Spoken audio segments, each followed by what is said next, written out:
Vous avez nié les rapports de force, c'est idiot. Alors vous avez le choix.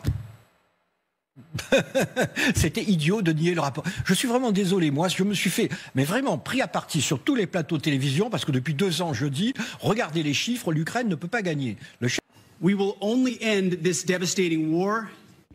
ne mettrons fin à cette guerre dévastatrice et n'établirons une paix durable qu'en associant la force des Alliés à une évaluation réaliste du champ de bataille. Nous voulons, comme vous, une Ukraine souveraine et prospère. Mais nous devons commencer par reconnaître que revenir aux frontières de l'Ukraine d'avant 2014 est un objectif irréaliste. Poursuivre cet objectif illusoire ne fera que prolonger la guerre et causer davantage de souffrance. Le ministre des États-Unis de la Défense a dit clairement, il faut reconnaître la réalité sur le terrain. Il n'y a pas autre chose à faire, les amis. Bienvenue, c'est votre homme, votre humble serviteur, l'homme le plus noir de la terre, Sa Majesté Sénateur Clétus Lunze, Mwana Zambe, Mwanywe, Nami, Meneur. Il y a, c'est Obi, homme qui s'appelle Bernard, ancien ambassadeur de la France aux États-Unis.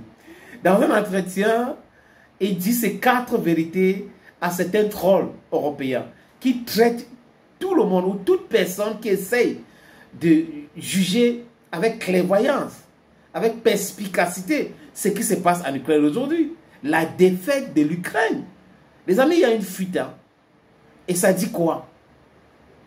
1,7 million des Ukrainiens sont morts sur le front. On ne parle pas des gens qu'on a frappés, sur le front là. Donc, pensons aussi aux mercenaires. Donc, c'est à ce prix-là que les Européens ont empêché que la Russie avance. Et la Russie a donc compris, la Russie s'engage dans quelle guerre? La guerre d'attrition. Et c'est cette guerre d'attrition qui fait très mal aux Otaniens. Au point où, quand ils finissent de concocter les narratifs, tout le monde doit avoir des choses comme eux. Si vous dites le contraire, oh, vous êtes un troll russe, vous êtes un troll russe, vous détestez ceci, vous ne voulez pas que ceci, vous ne voulez pas ceci, c'est Poutine, vous êtes poutinophile, vous êtes poutinophile, voilà, j'y arrive enfin.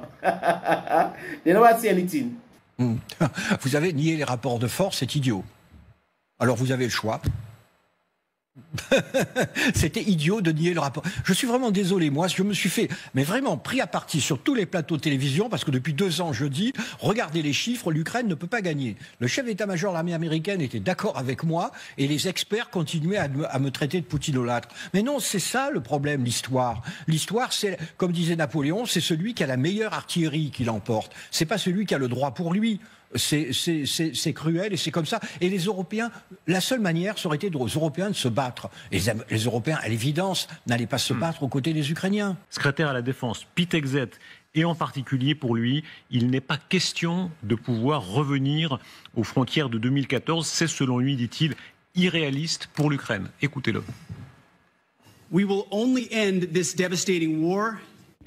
ne mettrons fin à cette guerre dévastatrice et n'établirons une paix durable qu'en associant la force des Alliés à une évaluation réaliste du champ de bataille. Nous voulons, comme vous, une Ukraine souveraine et prospère. Mais nous devons commencer par reconnaître que revenir aux frontières de l'Ukraine d'avant 2014 est un objectif irréaliste. Poursuivre cet objectif illusoire ne fera que prolonger la guerre et causer davantage de souffrance. Gérard Haraud, merci beaucoup d'être avec nous. Bonsoir. Bonsoir à vous. Il faut lire en détail ce que dit Trump sur son réseau social. Rarement il avait abattu ses cartes à ce point-là. Je viens d'avoir un appel téléphonique long et très productif avec le président Poutine. Nous avons discuté de l'Ukraine, du Moyen-Orient, de l'énergie, etc. Nous avons réfléchi à la grande histoire de nos nations et au fait que nous avons combattu ensemble avec tant de succès pendant la Seconde Guerre mondiale, en nous rappelant que la Russie a perdu des dizaines de millions de personnes et que nous en avons perdu autant. Nous avons chacun parlé des points forts de nos nations respectives, mais d'abord, nous en sommes tous deux convenus, nous voulons mettre un terme aux millions de morts qui ont eu lieu dans la guerre avec la Russie et l'Ukraine. Le président Poutine a même utilisé ma devise de campagne très forte, le bon sens. Et il poursuit, nous sommes convenus de travailler ensemble en étroite collaboration, notamment en visitant nos nations respectives. Vous savez, c'est quand même le même homme qui avait dit que son meilleur copain, c'était Kim Jong-un, hein, et il a envoyé quasiment des lettres d'amour à Kim Jong-un. Donc il a là derrière un petit peu, il faut bien dire, la rhétorique trumpiste. On s'en rend compte, hein, tous les jours, il fait des déclarations emphatiques. Ensuite, on voit ce qu'il en sortira. Alors il a toujours eu une faiblesse pour les dictateurs, hein, parce que eux au moins peuvent vraiment agir et agir efficacement. Et sur la guerre en Ukraine, on sait très bien qu'il veut mettre un terme à la guerre en Ukraine. Et donc il y a eu le discours auquel vous vous référiez du secrétaire à la Défense à la réunion des ministres de la Défense de l'OTAN. Et tout le monde s'attend à ce qu'à la conférence de Munich, qui va se tenir dans quelques jours, les Américains donnent leur plan de paix pour l'Ukraine. Mais il faut bien dire, on en sait déjà beaucoup. On a vu effectivement cette scène où on voit notamment Mark Rutte, le secrétaire de l'OTAN, qui écoute tout ça un peu sidéré. La clarté de ce que dit Exet. Nous devons reconnaître que revenir aux frontières de l'Ukraine d'avant 2014 est un objectif irréaliste. Qu'on comprenne bien, ça veut dire reconquérir le Donbass, irréaliste, reconquérir la Crimée, irréaliste. Mais c'est quand même du bon sens, hein, pour citer la campagne, la campagne de Donald Trump. Il est évident que l'armée ukrainienne est incapable de reconquérir ses territoires. Mais vous savez, le chef état-major de l'armée américaine le disait déjà il y a 2 ans. Évidemment, il y a le côté Trump brutal, cette équipe brutale, mais moi je suis à peu près convaincu que si Kamala Harris avait été élue, ça n'aurait pas été substantiellement différent. Les Américains veulent se sortir de cette guerre, qui pour eux est une guerre secondaire. Le vrai sujet, c'est la Chine. Quelle sera la place de l'Europe dans tout ça? Si je ne me trompe, on va voir aussi la réaction de M. Zelensky. Ce soir, personne ne parle de l'Europe. Trump ne parle pas de l'Europe, il parle uniquement de Poutine et de lui. Ah ben c'est évident que d'abord pour Poutine, il veut négocier qu'avec Trump, parce que d'abord c'est la consécration du statut de la Russie comme interlocuteur des États-Unis, et il ne veut pas parler aux nains européens. Puis il se dit de surcroît qu'avec Trump, ça sera sans doute beaucoup plus facile que de négocier avec les Européens. Et donc le plus probable, mais ça on le sait depuis un certain temps, c'est que les Russes et les Américains négocient par-dessus la tête des Ukrainiens et par-dessus la tête des Européens. Mais il se passe là quand même quelque chose d'énorme, parce que le point précis de l'invitation mutuelle, je rappelle, hein, le Kremlin le dit, et le président Trump le dit lui aussi. Il dit nous sommes convenus de travailler ensemble, notamment en visitant nos nations respectives. On se représente ce que serait c'est la roseraie, là, la Maison Blanche. Rose Garden, voilà. Oui, tout à fait. Poutine, dont on disait il est mort politiquement, il est sous le coup, et c'est vrai, c'est toujours le cas, la Cour pénale internationale, etc. Main dans la main avec Trump. Alors, moi, ce que je retiens là-dedans, c'est surtout évidemment du côté américain. C'est la diplomatie américaine, c'est-à-dire une diplomatie américaine fondée uniquement sur les rapports de force, les valeurs, les rapports, les régimes n'ont aucune importance. Mais là, pardon, il lui offre la visite avant même le résultat. On pourrait penser que la photo op, comme il dit, c'est le résultat de tout ça. Il avait déjà offert, vous savez, à Kim Jong-un de rencontrer Kim Jong-un. C'était quand même extraordinaire qu'un président des États-Unis rencontre le patron, enfin le dictateur d'un pays dont le PIB est celui du département de l'Isère. Hein. Et donc il y était allé, ça l'avait pas gêné, il croit. Vous savez, il y a souvent, et c'est souvent une erreur des hommes politiques d'ailleurs, il croit qu'avec des rapports humains, on résout tout.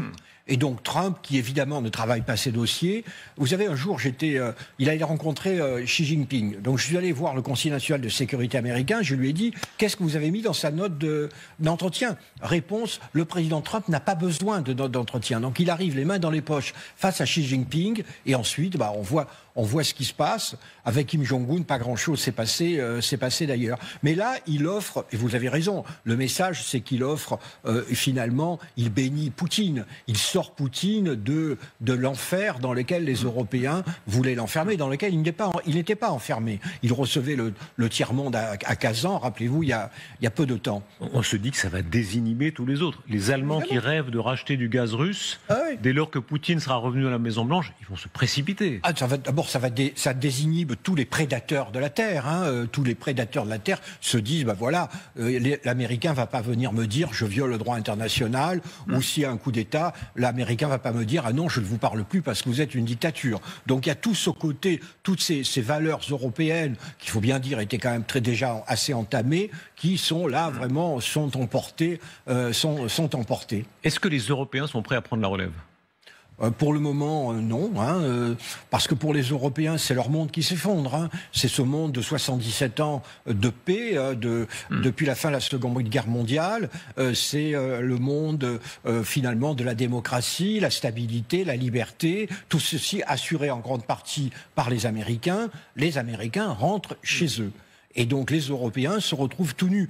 Mais pourquoi ne le font-ils pas ? C'est-à-dire, quand on regarde la réalité des économies, ils le pourraient. Oui, théoriquement, il pourrait doubler le raid en disant les Américains n'aident plus, allez, nous on y va. Mais très souvent, vous me harcelez pour souligner à quel point les Européens. Non, mais là, la question se pose de manière concrète. Mais non, je reprends ce que vous dites. Je vais reprendre ce que vous dites. Je dis, vous avez raison. Les Européens sont. On ne va pas reprendre cette image absurde des herbivores dans un monde de carnivores, mais ils sortent de 77 ans de paix, de stabilité. Comment voulez-vous que du jour au lendemain, on les sorte de leur confort, on les pousse dehors dans l'air glacé? Évidemment qu'ils refusent. Ils sont, de nouveau, je cite toujours, ils sont comme le Madame du Barry sur l'échafaud, encore un moment, Monsieur le bourreau. Donc les Européens sont tétanisés. Il faut voir que leur monde est en train de s'effondrer sur eux. Et voilà, vont-ils réagir ou vont-ils, plus, à mon avis, plus certainement, quand même encore essayer d'aller à Washington pour essayer de quand même que le patron ne les lâche pas? Si c'est le cas, comment retourner sa veste à ce point? On a dit aux opinions pendant des mois, il ne faut pas négocier, c'est du pétainisme, c'est l'esprit de Munich. Et là, tout à coup, on dirait, ah, désolé, les Américains disent que c'est comme ça, on va faire comme ça. Ah bah, excusez-moi, moi ça fait 2 ans que je dis qu'on négociera. On me traitait de poutiniste sur tous les plateaux de télévision. Ouais. Il était évident que l'Ukraine ne pouvait pas gagner la guerre. Et que notre seul objectif devait être de préserver une Ukraine viable et indépendante. Mais ça, vous étiez de gros, mais les dirigeants européens qui pendant 2 ans, 3 ans disent... On va aider les Ukrainiens à retrouver le droit international jusqu'au bout, jusqu'au dernier centimètre de Crimée comprise, et qui maintenant retourneraient leur veste à ce point en disant « Désolé, les Américains sont pas là, on vous laisse tomber ». Non, mais vous savez, il faut jamais mettre en cause les dirigeants. Il y a le peuple qui est... la population est totalement complice. En réalité, la plupart des Européens pousseront un soupir de lâche soulagement si c'est la fin de la guerre. Et à Paris ou à Lisbonne ou même à Berlin, le sort de l'Ukraine, tout le monde essaiera de penser au jour d'après, comme on dit. Et donc, cela étant, si on retourne les choses, pour M. Zelensky lui-même parle de négociation d'ailleurs, en termes de, voilà, lui aussi a changé. Bon, est-ce qu'au fond, d'une certaine manière, il pourra dire « je m'en sors bien ». Il a eu son rôle historique, il peut rester au pouvoir. L'Ukraine, amputée, mais enfin restera souveraine. Est-ce que pour lui, ça peut être paradoxalement une bonne affaire? Ah non, mais c'est pas pour le président Zelensky. Moi, je suis vraiment désolé que pour l'Ukraine, c'est une bonne affaire de mettre un terme à ce conflit. Quand même. Quand on a une partie de son territoire occupé, c'est quand même un peu gênant. Non, mais le problème, l'Ukraine amputée, mais il ne pouvait pas le récupérer. Donc en réalité, si on n'arrête pas le conflit maintenant, la seule perspective, c'est des milliers et des milliers de morts et peut-être la défaite de l'Ukraine. Parce que l'Ukraine recule pas à pas face à la Russie et la disproportion des forces joue contre l'Ukraine. Écoutez, Pete Hegseth, parce que il y a vraiment, ce soir, les Américains dévoilent vraiment leur jeu, à un point extrêmement impressionnant, et c'est vraiment un cap très important pour la guerre et pour l'Europe. Pete Hegseth, donc le nouveau secrétaire à la Défense, c'est intéressant d'ailleurs, il lit son papier, on sent que tout ça est très préparé avec cette manière américaine de... Il répond pas aux questions, et il refuse... Il martèle les choses. Pas question que l'Ukraine entre dans l'OTAN. Il y avait toujours cette ambiguïté, est-ce qu'elle est en chemin pour entrer dans l'OTAN, peut-être bientôt. Et Biden était contre. Voilà. Mais là, c'est extrêmement clair, l'idée est enterrée par les Américains. Écoutez. Les États-Unis ne pensent pas que l'adhésion de l'Ukraine à l'OTAN soit un résultat réaliste d'un arrangement négocié. Au contraire, toute garantie de sécurité doit être soutenue par des troupes européennes et non européennes compétentes. Si ces troupes sont déployées en tant que soldats de la paix en Ukraine à un moment donné, elles devraient l'être dans le cadre d'une mission, mais pas de l'OTAN, et ne devraient pas être couvertes par l'article 5. Gérard, se dévoiler à ce point-là, c'est-à-dire qu'avant même la fin de la négociation, parce qu'on pourrait se dire, ils l'ont peut-être en tête, mais ça fait partie des choses. Non, avant même, ils disent non, l'Ukraine ne sera pas dans l'OTAN. Oui, donc, mais ça, on le savait bien, Biden était déjà opposé. Rappelez-vous, il y a eu un sommet de l'OTAN où vous aviez Biden et l'Allemagne qui étaient contre l'entrée dans l'OTAN, et de l'autre côté, pour des raisons qui m'échappent, il y avait la France et le Royaume-Uni. Mais là, ils entrent en négociation. On pourrait garder ça. On sait très bien négociation, même si on fait au moins semblant. En négociation, non, parce que en réalité, quand vous entrez dans une négociation, il y a des éléments dont vous savez bien qu'ils ne sont pas sur la table. Donc, donc, ils ont une valeur zéro déjà. On sait très bien qu'il n'y aura pas d'accord avec l'entrée dans l'OTAN. On le sait. Donc à quoi bon essayer de se battre là-dessus, puisqu'on sait que pour les Russes, ils ne bougeront pas. Vous voyez, dans la stratégie de négociation... Là encore, pardon, mais il faut dire les choses. Un certain nombre de dirigeants européens ont menti à leurs opinions. Ils ont dit peut-être, on verra, il y aura une forme d'accord d'association. Il y avait toutes ces formules un peu rassurantes. Là, tout ça est balayé d'un seul coup. C'est pas mentir, c'est parce qu'après tout, c'était leur opinion, et puis ils sont pas maîtres du jeu. Donc c'est pas un mensonge, c'est qu'ils sont ramenés à la réalité des rapports de force de nouveau. Voilà. Si les Européens ont confié leur sécurité aux États-Unis, eh bien voilà, la conséquence en est là. Les États-Unis font ce qu'ils veulent en Europe. Quand on voit ces images, regardez cette image-là. C'était en décembre, Trump vient à Notre-Dame et les optimistes du point de vue de l'Ukraine ont dit « Ah, regardez, il se passe quelque chose. Au fond, Trump peut surprendre positivement les Ukrainiens. » Il y a une très grande déception de là. De nouveau, vous avez l'Ukraine. L'Ukraine est épuisée. Au fond, ils veulent s'en sortir de cette guerre. Moi, j'ai un ami qui revient juste de Kiev, qui me disait que les gens en ont assez, et que beaucoup disent le Donbass c'est perdu. Voilà, le Donbass c'est perdu, mais 3 ans de guerre, c'est l'épuisement, c'est la France en 1917, et ils voient bien qu'ils ne peuvent pas gagner. Et donc, vous savez, ça arrange aussi peut-être Zelensky, parce qu'il a ses va-t-en-guerre, il va pouvoir dire « je suis désolé, c'est les Américains qui me tordent le bras ». Et si le résultat, c'est une Ukraine réduite d'une partie qui en réalité est une partie très pauvre, une sorte de ruine, industrielle, avec un pays... On ne peut pas dire ça. Le Donbass, oui. La Crimée, c'est une des pièces capitales de l'histoire de l'Europe. Non, mais la Crimée, c'est différent. Je parle du Donbass. La Crimée n'a jamais été ukrainienne jusqu'à 1954. Donc, si vous avez une Ukraine qui est autour de son noyau vraiment ukrainien, qui est viable et indépendant, c'est formidable comme fin de conflit. Et c'est même inattendu. Les Ukrainiens disaient souvent, ce discours, c'est pétainiste, c'est munichois, c'est lâche. Vous avez nié les rapports de force, c'est idiot. Alors vous avez le choix. C'était idiot de nier le rapport. Je suis vraiment désolé, moi, je me suis fait, mais vraiment pris à partie sur tous les plateaux de télévision, parce que depuis 2 ans, je dis, regardez les chiffres, l'Ukraine ne peut pas gagner. Le chef d'état-major de l'armée américaine était d'accord avec moi, et les experts continuaient à me traiter de poutinolâtre. Mais non, c'est ça le problème, l'histoire. L'histoire, c'est, comme disait Napoléon, c'est celui qui a la meilleure artillerie qui l'emporte. C'est pas celui qui a le droit pour lui. C'est cruel et c'est comme ça. Et les Européens, la seule manière, ça aurait été aux Européens de se battre. Et les Européens, à l'évidence, n'allaient pas se battre aux côtés des Ukrainiens. Vous excluez qu'il y ait un sursaut en Europe ? Un sursaut, ça dépend ce que vous appelez un sursaut. Que les Européens disent, allez, ne faisons pas de French bashing, peut-être qu'il y aura un sursaut de courage qui diront, sur l'Ukraine, on ira se battre seul. Non. Se battre, sauf si la Russie attaque. Si la Russie attaque l'Estonie... C'est autre chose, mais sans parler de ça. Non, mais sur l'Ukraine, non. Les Européens, ça fait quand même extraordinaire. Les Européens, ça fait 2 ans et demi qu'il y a la guerre. Ils n'ont même pas mis en état de guerre leur industrie de défense. L'Europe, aujourd'hui, produit 3 fois moins d'obus que la Corée du Nord. Alors, tous ces discours, qu'est-ce que ça veut dire ? Et l'opinion, et de nouveau mettre vraiment en question nos chefs d'État et de gouvernement serait injuste, parce qu'ils sont le reflet de l'opinion publique. L'opinion publique européenne ne veut pas mourir pour l'Ukraine. Alors, quelle sera la suite ? Écoutez encore Pete Hegseth, puisque effectivement, j'insiste là-dessus, on vit vraiment des heures historiques au sens tout à fait propre, puisque là, les États-Unis disent tout. D'ailleurs, encore une fois, avant même la négociation. Donc ils dévoilent leurs cartes, ils disent voilà, ce sera comme ça, y compris pour les Européens. Quel sera le rôle des Européens ? Ils en auront un. Oui. Enfin, ce sera un rôle, disons, un peu subalterne. Ils disent occupez-vous des garanties de sécurité de l'Ukraine. Écoutez-les. Pour être clair, dans le cadre de toute garantie de sécurité, il n'y aura pas de troupes américaines déployées en Ukraine. La sécurité européenne doit être une priorité pour les membres européens de l'OTAN. Dans ce cadre, l'Europe doit fournir la part prépondérante de l'aide létale et non létale à l'Ukraine dans le futur. Les membres de ce groupe doivent répondre à l'appel du moment. Il n'y a presque pas besoin de traduire tellement c'est cash, mais c'est en gros, débrouillez-vous et payez. Ah, voilà. Débrouillez-vous, payez d'abord la reconstruction. Oui, payez, ça, on la a compris que reconstruction, c'est quand même des centaines de milliards d'euros qui sont en jeu. Et si vous vous donnez des garanties de sécurité en déployant des forces, ben, allez-y. Mais c'est à vous, les Européens. C'est quand même une certaine logique que ce soit aux Européens de s'assurer la sécurité du continent européen.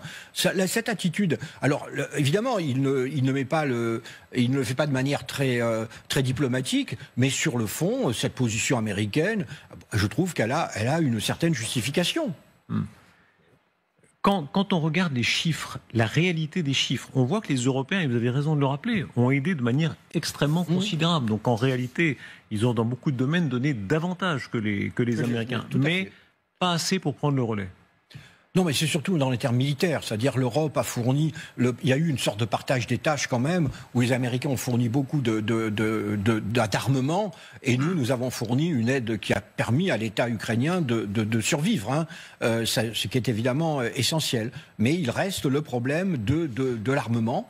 Des industries d'armement, comme je vous l'ai dit, en 2 ans et demi, nous sommes fiers d'avoir doublé et triplé le nombre des canons que nous faisons. Mais on en fait infiniment moins que la Russie. Merci beaucoup les amis, je voulais juste vous proposer cet entretien que j'ai trouvé intéressant, en grande partie parce qu'il y a certaines vérités qui se disent là. Et comme vous l'avez remarqué, en Europe aujourd'hui, si vous dites les vérités, c'est un problème. Concernant l'Ukraine, ils ont leur narrative, ils vont dire des choses, ils vont mentir. Mais si vous venez diluer cela, c'est un problème. Certaines personnes se voient aujourd'hui refuser le visa juste parce qu'ils disent des vérités sur les plateaux concernant la situation en Ukraine aujourd'hui et la situation des Occidentaux qui ont pensé que c'était trop facile pour eux d'en découdre avec la Russie, de mettre la Russie à genoux. C'est pas possible. Dans l'histoire, c'est pas possible. Et dans l'histoire, les Occidentaux ont toujours fui les guerres longues. C'est un fait. Ils ont toujours perdu les guerres longues. L'Afghanistan, le Vietnam, Indochine, l'Algérie, c'est toujours la même chose qui arrive. Hey, let's consult history and then stop fooling ourselves. Thank you.